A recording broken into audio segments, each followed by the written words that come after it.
Hey, I'm Zeb. And I'm Maddie. And welcome to the We Don't Know Yet podcast. Whilst both Maddie and I are healthcare practitioners, we understand that there's no one-size-fits-all approach to healthcare. Should you require any medical attention, please seek out your local healthcare practitioner. G'day. And we're back. How you going? Good. Good? Bit frazzled? Bit frazzled. Delays. I've got a dentist appointment in like 40 minutes, guys. So we're going to keep it nice and efficient today. Fresh off the plane from Melbourne. Fresh off the plane, back to lovely weather in Sydney where the birds are chirping and the wind is blowing. Zeb's backyard is a tropical oasis. Yeah, it's a nightmare today. I feel like I'm actually in Melbourne today. Yeah, the weather's a bit here, there and everywhere, hey? It's a bit scat, but that's okay. How was your weekend? Good. I was actually down for a shoulder workshop in Melbourne with Andrew Locke. Amazing. Shout out to Andrew, friend of the show. Andrew. Yeah. we might even tag him in this. Who knows? But no, it was really good. Just went through a lot of different things that I probably needed to go through in a sense of trying to decomplicate the shoulder. Osteo shit. Yeah. Very nice. Yeah. It's a very complex thing, the shoulder. I don't know how you guys know so many different intricacies of all the body parts. I don't know how some people remember all the that's a big word, Maddie. Yeah, that's the one. Either. So, but no, it was really good. And he just stripped everything back. Yeah, nice. It was a nice. Quick trip home. Got to see the fam. Yep. Lovely. Caught up with the fam. We caught up with my partner's family and my family on Saturday. And oh, nice. Yeah. And it's been a busy 2 weeks, though, because the weekend before that I was in Queensland. So I feel like I've just been flying everywhere. You were too. Yep. Oh, and I guess for anyone listening, we did actually give this podcast episode a go last week. Zeb was absolutely shattered. Flat. It was not a good week. So I was definitely bordering on burnout. To be fair, Zeb actually did really well. I was the one that stuffed it up because my phone ran out of memory and stopped recording midway through, much to our, that's all right. disbelief. I feel like we gave it a red hot crack, and you can't always control the exactly technical things. Focus on the controllables. It's just us at the minute. We're controlling it from here. So actually, I hope I've pressed play. I think I've pressed play. We're a two-people show. Yeah, two-people show. No, but yeah. So we're back to it today, which is good. How was your weekend? It was good. Many social events at the moment at this time of year. I had a hens, which was lovely. Exciting. It was very good. And then a girlfriend's birthday lunch yesterday. So just like lots of lunches, lots of parties. But it's good. Try not to burn the candle at both ends. Being the key word there. Yeah, it's the operative word there. I'm trying. Wouldn't say I'm doing it very successfully at the moment, but it's okay. I don't think we can. I don't think we do sometimes, but that's okay. It's fine. We're young people too. We've got to have fun. Yeah, exactly. Apologies for the wind as well, if you guys can hear that. Yeah, I hope it'll die down. But it's meant to thunderstorm in like an hour as well, which is exciting. Yeah, true. A little taste of Melbourne for you. Bring in I Melbourne brought it with back you. with me. Yeah.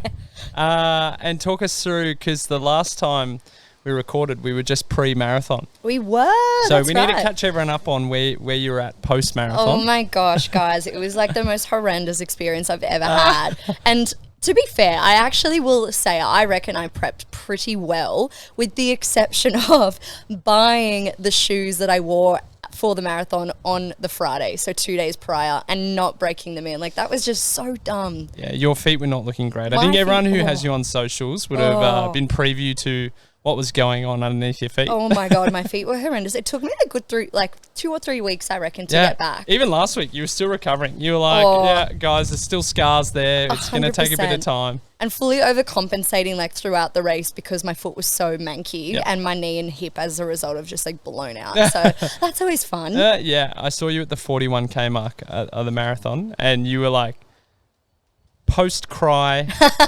pre-finish happiness. Oh my God. I was like, just get me through the next couple of Ks. It just dragged on. But you did the 10K as well. How'd you go? Yeah, good. It was super cruisy. I had a friend of mine up from Melbourne, so I had a little niggle that I was nursing early on in the training plan when I was running with some of you guys. So I didn't quite get to the marathon in the end. But that's okay. I feel like I almost got bailed out a little bit, because 33 degrees and 42 kilometers don't really go too well together. People were dropping down left, right and center. Apparently the discrepancy between the people that, came first, second, third, their best time and the actual time that they did on that day was vastly different. Yeah, big. Which is just wild. I know. Anyway, bucket list tick, never again. Until next year. Until next year when Zeb ropes me into doing the Melbourne Marathon. Yeah. I was actually, so it was on the weekend just gone. Oh, was it? Yeah. Did you I manage didn't even to know. see it? I was down there and we were walking through the streets and I was like, why is everyone walking around with medals on? It's a bit weird. What happened in Melbourne since I've been gone? Yeah. What is this weird event that's just happened? It would be good. And I like the whole idea of going to somewhere and like using it as a bit of an excuse for a holiday. Yeah, exactly. So it'll be good. It was good. Yes, yes. We'd like to take a break from today's episode to give a quick shout out to our sponsors, Drip Digital. They manage all of our audio and video editing as well as our social media marketing. Without them, the We Don't Know Yet podcast wouldn't be possible. So thank you again. But we are here for another podcast episode and we're are. bringing with yet another health topic. Zeb, Yeah. do you want to introduce to our listeners what we're going to talk about today? Yeah. So today we're discussing something slightly controversial, and it's been making a few headwaves in social media, in the news, in the medical community. Yep. Just because there's a lot of differing views on it, and it's something that I personally haven't really seen much of. Nah. Which surprises me. Yeah, surprises me too after looking into it a little bit. Yeah. But we're talking about the body mass index. Or the BMI for those that aren't aware. Yep, or the BMI. Yeah, yeah. And look, it is, I guess, a little general disclaimer before we do dive in, Zeb. It is a little bit of a confronting topic to talk about. To be honest, there's so many different ins and outs, and we will be touching on topics such as eating disorders, weight stigma, and I guess the terminology used towards people living in larger bodies. We do, however, think it's an important conversation to still have. But if you are feeling vulnerable, please reach out to your local healthcare practitioner. Yeah, and we're also pretty conscious of the bodies that we're also in today when talking about this topic. So, Yes. something we're very wary of. And It's tricky. Both you and I have been like kind of dancing around it for a little bit, but Yeah. it is important. Yeah, and I think a good place to start, because there's nothing like breaking down healthcare and trying to help people learn a little bit about the industry, like taking apart, I suppose. There it is. There, I you did the actually same thing last week. I got really far in and then I didn't say it and then I said it just then. You did well. I'm You doing did a lot well. better, guys. It's been really good. But yeah, I think it's really important to break down what some of the protocols or some of the tests that are used in the medical industry are, just so people have a really good awareness and understanding of what they're going in and can expect when they see a medical practitioner. Yeah, for sure. Awesome. but So, yeah. the body mass index, or the BMI, I guess for anybody who isn't aware of what it is, and I guess the formula, would you call it? Yeah. Or how it's calculated, it is your weight in kilograms over your height in meters squared. Yeah. And- And I like how you referred to it as the formula, The formula? because it is very mathematical. It is so mathematical. Yep. Would it be helpful, Zeb, if you dove into a little bit of the history around it? So was originally founded in 1800s, and it wasn't called the BMI, I don't think. From all the research we looked into, I could be wrong, so don't hate me. Don't but at in the us. 1800s, it wasn't called the BMI. I don't have the name for it, but it was developed by it was a measurement that was used to essentially piece together a population's health. But looking at it more from like that group perspective versus an individual perspective. Yep. And it was developed by a mathematician. Adolf Aldolfi. Sorry Yep. if any of Adolf's, Relatives are listening. Yeah, we might be butchering his name. Yeah, and I think his last name was Quitlet. Quitlet or Quitelet, I don't know. Yeah. Adolf or Aldolfi, Quitlet, Quitelet. Yep, we're going to go Do your with own those research. two. Yeah. But mathematician, astrologist, someone not really in the healthcare industry. Interesting. And then I think later on towards the 1900s, it then finally got given its name, the Body Mass Index, and was taken on board by the World Health Organization. Who's the who? The who's the who? Yeah. And it is what we look at today. It's had little tweaks over the years. Yep. But yeah, pretty much.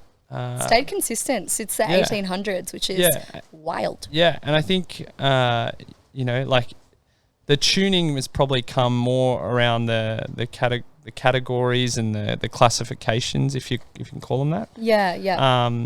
Versus like really looking into tuning the actual formula itself, or in today's day and age we use it in conjunction with a lot of different things. Yes.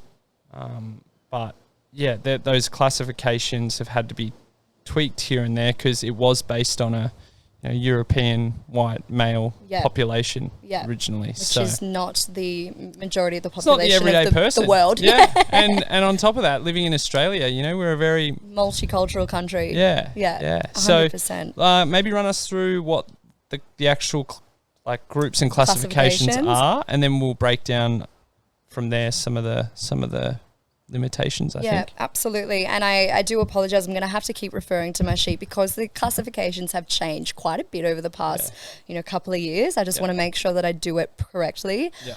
Also, little disclaimer that the words used with the classifications are purely for objective measures. It's not, from the opinions of Zeb and I.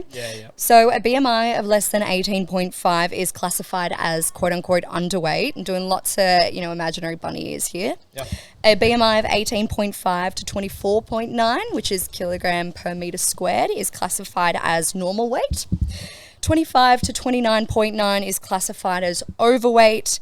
And a BMI of 30 plus or 30 to 34.9 is classified as obese class 1. Again, major bunny ears going on here. Yep. And 35 to 39.9 is obese class 2.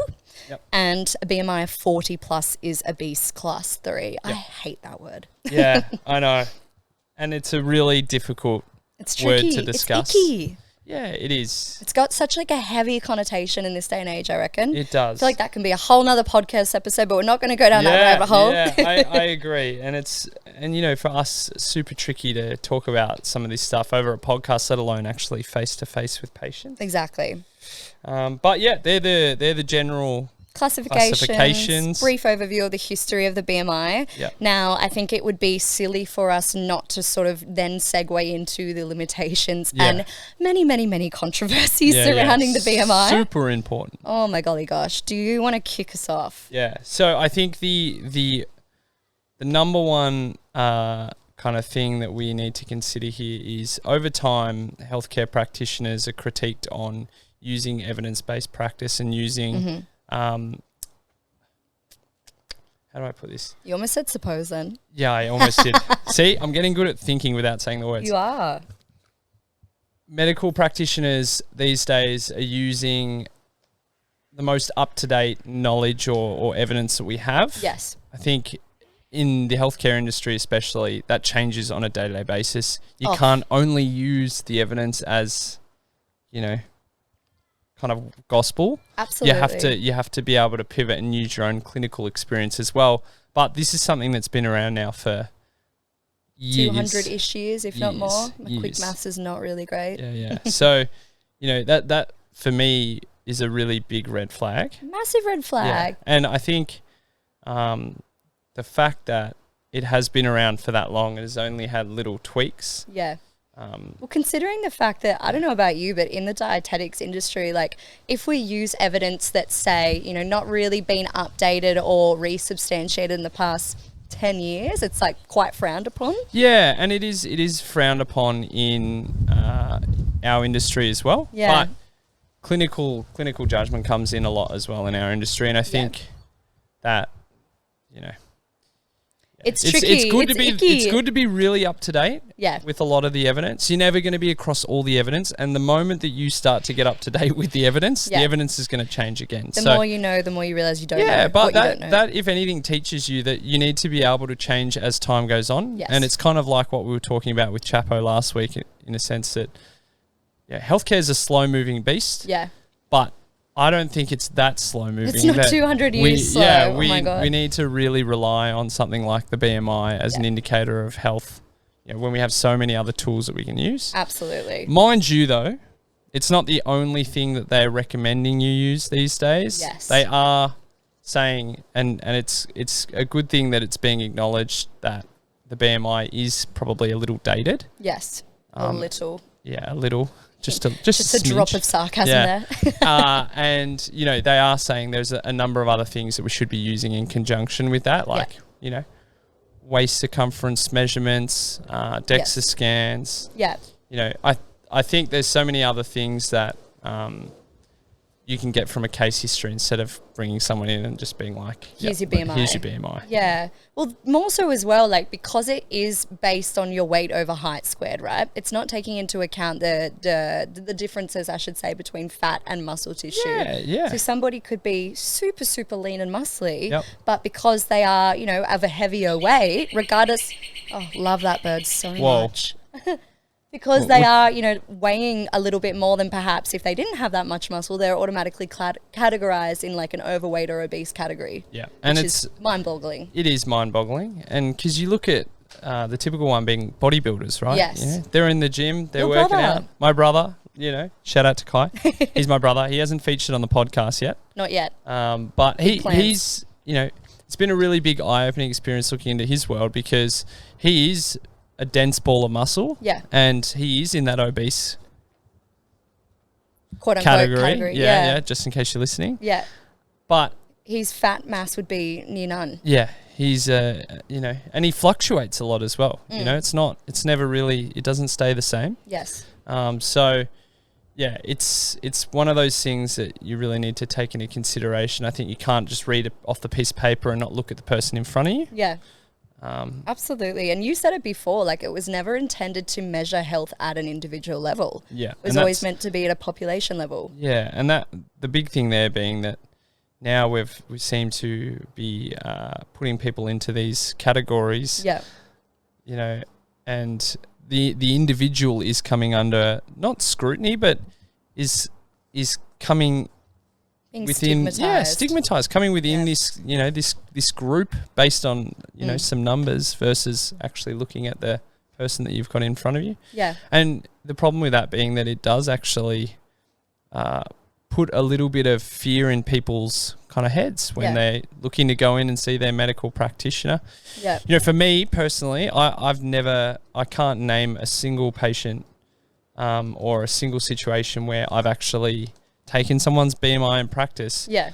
But I think there's protocols in, you know, in the dietetics industry. Definitely. There's protocols in the medical industry where maybe it is really relevant to, or and again, relevant's the wrong word, but it's We required. are told that we need to do it. It's required Yeah. for you guys to take that stuff Yeah. on, you know, a protocol or a... Yeah. Well, that's what I say to my clients. I'm like, I don't care about your weight in the most respectful way possible. I was like, I care about your heart rate, your blood pressure, your, you know, blood serum levels, your mental health, and all of those. I'm sure we're going to dive into that later on. But yeah, weight is like the lowest thing on my priority list. Yeah. And I think that fear of being associated or stigmatized when walking into the treatment room sometimes is a barrier to healthcare. And absolutely. You know, instead of going to get something checked out with the doctor, instead of going to have a conversation with a dietetic, dietitian in the dietetic room, you know, people are a little bit nervous to have those conversations and talk about these sensitive topics. And it's really difficult then as a healthcare practitioner trying to sit down with someone to have a conversation about some of this stuff, because you do get a little bit concerned about, you know, making them feel like they're being judged or making them feel like they're in the firing line. So it is really tricky. And, you know, I don't actually know if there is an industry where it's, you know, it's protocol for people to take BMI and things like that. Yeah. I don't actually think we found anything too much in terms of like real protocol. Lots of grey areas. Lots of grey areas with some of that stuff. I guess the only way, or the only, what's the word? I'm not going to say I suppose here. The only scenario that I can imagine it being relevant would be more so like for anesthetics and stuff. Yeah. But again, not BMI, I'm also just weight. Yeah. Which is interesting. Tricky. So it is, and I mean, even then, the next layer of that being the fact that what we were talking about before, the whole cultural diversity thing. Yes. You know, like People everyone's of different. Polynesian or Islander descent. Yeah. Or Asian descent. Yeah. It doesn't account for them. It doesn't. And I know these days they've brought in different classifications for different ethnic and cultural groups, but you know, how do you have something that's based on a small population? You know, it'd be like saying, all right, we've got this research article on XYZ. Yeah. You know, there's a sample size of, 20 to 40 white European males. Let's just apply that to everybody. Everyone, you know, and then it just doesn't work like that. It just doesn't work. And I feel like it really speaks nicely to what Chapo was saying in our last podcast about, you can't go into different cultural groups and tell them like, this is how we do things. Like this is the way of the world, because it's not taking into account their experiences or their, preferences or needs. Yeah, agreed. I definitely agree. Tough. I feel like words aren't with me today. Look, I could definitely head down a rabbit hole of like my very personal passion and being an advocate for the whole weight stigma and weight bias thing. Yeah. It's something that I definitely encounter with clients every single day. And look, as you said earlier, like while I don't have a lived experience of receiving that stigma on that end of the spectrum, possibly definitely on the other end, but it's hard. It's really heartbreaking to hear those stories. Yeah, it is. And even when you hear patients coming in and talking about some of this stuff as well, it's confronting. And like we said before, a very difficult conversation to have sometimes, because you don't want to feed into that sometimes, or sometimes you don't know how to go about that conversation without feeding into it a little bit. Yes. I think, it is a really tricky kind of area. And the hardest thing, I think, is to differentiate, that BMI from that weight, and even having the conversation about both separately is really difficult. So it really is. Even the note of like talking about weight with your clients or with your patients, how do you navigate that, if at all? Yeah, it's really tricky, because obviously when it comes to things like musculoskeletal presentation, I think you can, without there being any filter or sensitivity around a discussion, sometimes weight is a predisposing factor to some conditions in the musculoskeletal industry. And that's me just saying it's not always the case. It's not at all the thing that I look at first when I'm sitting down with the patient. Yeah. But I really like what we had a conversation the other day about going or looking down different paths and different avenues and trying to look at things like someone's biopsychosocial health. Yes. Looking at some of their environmental factors or other things that might be contributing to their pain first. Exactly. And then starting that behavioural change process of, right, if weight is something we're a little bit concerned about, not making it the focus of the conversation, trying to implement other strategies around it to then, address it as well. So that sounds good though. Yeah, it's something that's really tricky because, like I said, I think sometimes you get stuck in the middle. You don't want to really offend people, and you don't really want to have that discussion with them. Yeah. But sometimes, as a healthcare practitioner, you do need to. It's that elephant in the room. Sometimes you do need to address it. You need to think about it sometimes, and keep it in the back of your mind. And again, it's not to bring out on show and hyperfixate on it with the patient. There's so many other things you can talk about and start. But yeah, I don't know. I again, personally for me, like I haven't really had a situation where BMI has been a really big topic of conversation in the consult room, because in our industry, I don't even take it. See, that's so good. I love that. Yeah. I definitely wish I could say the same. Yeah. But talk me through a little bit, because I know this is a really important topic to cover in regards to some eating disorder stuff as well, right? Yeah. And this is kind of a space that you're really big in, and I can imagine it would have a huge impact on, and again, if anyone's triggered by some of this discussion, please feel free to reach out. But it can be something that really does trigger that eating disorder a little bit. Oh, absolutely. Like when I was doing some research for the potty, I came across a really good webinar whose name has escaped me, or what's name has escaped me.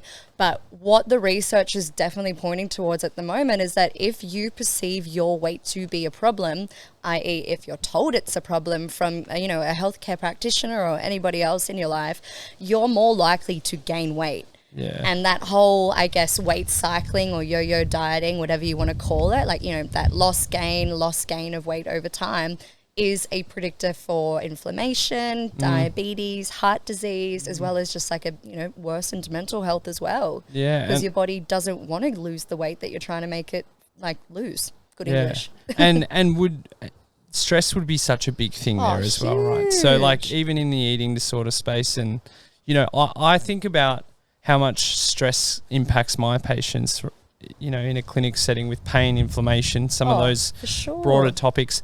But I can imagine that in that eating disorder space, and like you're talking about with patients who are living in bigger bodies, yes, who are trying everything they possibly can to actually work on some of the things that they can control. Yep. Having that thought in the back of their head would be something that really does stress their body out and you know, potentially cause them to retain a lot of that. Exactly. I have clients living in larger bodies who eat great, and when I say eat great, I don't mean just all fruits and veggies. I mean they have a really good relationship with food. They enjoy moving their body in a way that feels good to them, and they do so regularly. Their mental health, they're constantly, you know, prioritizing that and doing all the things that they need to do to make sure that's in check. And in terms of like, I guess internally, like all their biochemistry, heart rate, blood pressure, yada, yada, yada is fine. But then somebody will take a look at them, whether it be their weight or their appearance or their BMI or whatever, and make assumptions about the life they live without even getting to know the full picture. Yeah. And these people, I would argue, are healthy by every other measure aside from the BMI. Yeah. It's hard. It is really tricky. Yeah, I think, and you know, I commend anyone who goes in and tries to have this discussion or feels very taken back by this discussion, because it is really tricky that the BMI, like we said, it's so ingrained in the healthcare industry in so many different ways. It's ingrained in every, like, the world, I would argue. Yeah, and I was only listening to a podcast the other day.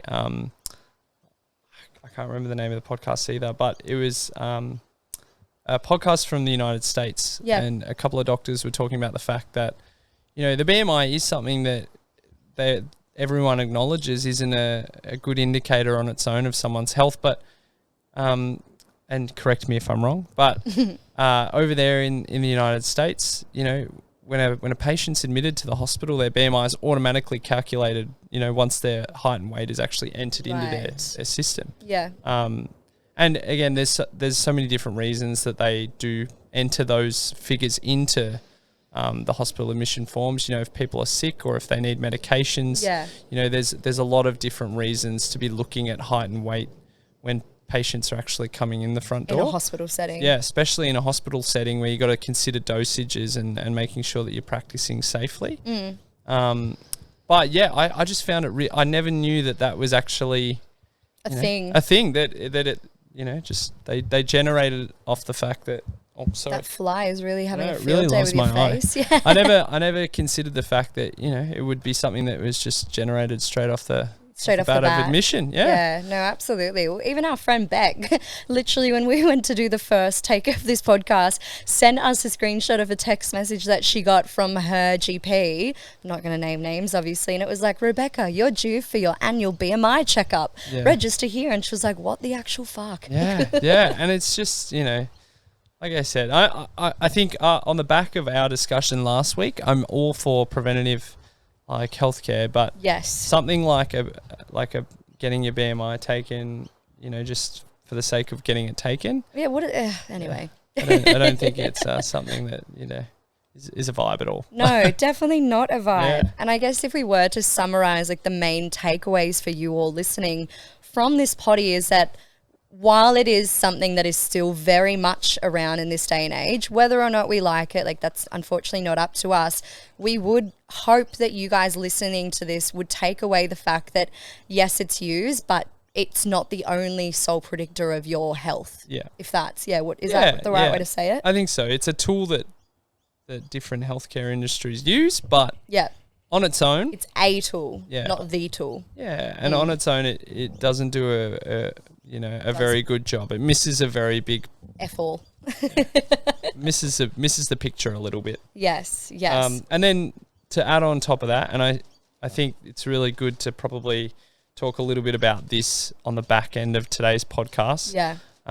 But the other key takeaways being that, you know, health isn't a one-size-fits-all approach. No. Like there's no way that you can, put someone into a category. It's so fractal. I love that word. As soon as I came up with it, as soon as I heard of it, I should say, I definitely didn't come up with it. I was like, that is in my vocabulary. Wow. It's like multifactorial. It just sounds fancier. Wow, that does. Yeah. I was thinking of the hats. I was like, wait. Yeah, oh yeah, no. It's I'm fractal. confused. Yeah. Yeah, no, that's a good word. Thank you. Well, yeah, so, you know, it's Health is fractal. it's fractal. And you can't just, you know, put some numbers in and generate, Boop, boop, you know, boop. what someone's health unhealthy. outlook looks like. Exactly. And I think it's really important to make sure that we're focusing on, you know, a biopsychosocial approach to healthcare, considering all the factors in someone's life. Yes. You know, making sure you if you need to do the testing, Yeah. you know, using some tests that may be a little bit more reliable, but also using tests in conjunction with a lot of other objective tests. Because for our listeners, can you explain what biopsychosocial is? Yeah. You actually introduced me to the concept. yeah, I think it's and it's something that I think it gets thrown around a little bit, but very good point. Yeah. Making sure that we're not just taking into consideration the biological factors, meaning the factors of the human body that contribute to someone's health. Mm-hmm.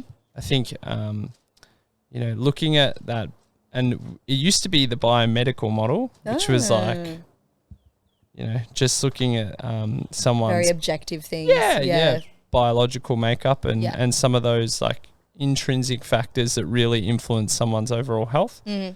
But looking at it a little bit more broader these days, we've adopted a bit of a model which takes into consideration someone's environment, you know, like what their social settings like. They're connected. Do they have support? Like? Yeah.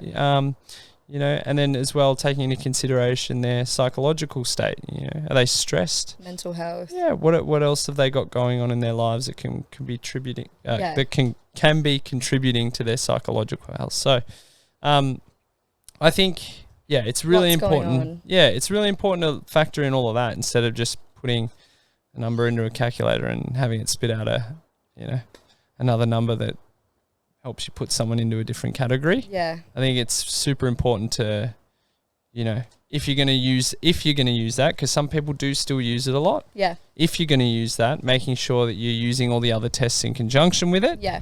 And also considering, you know, an individual's biopsychosocial you know, health in general when doing that. But and if you are somebody that isn't comfortable with that measure being used on you, say something. Your autonomy. I think you know, patients, they get so much power in the treatment room to come in and talk about things that are really bothering them, or you know, things that they're not really comfortable with. So yeah, absolutely. Open up the conversation with your healthcare practitioner, you know, sit down.